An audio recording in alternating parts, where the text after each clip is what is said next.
the biggest test for me right now.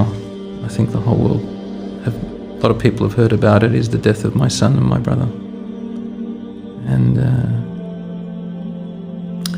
this has done something to me that I've never felt in my life. I've never ever been through this challenge.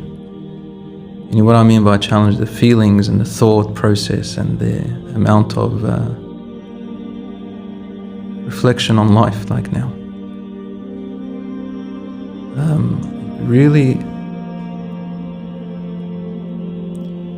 Really makes you understand the word inna lillahi wa inna ilayhi raji'un. Suddenly, nothing around you is worth stressing too much about, or spending too much time about it.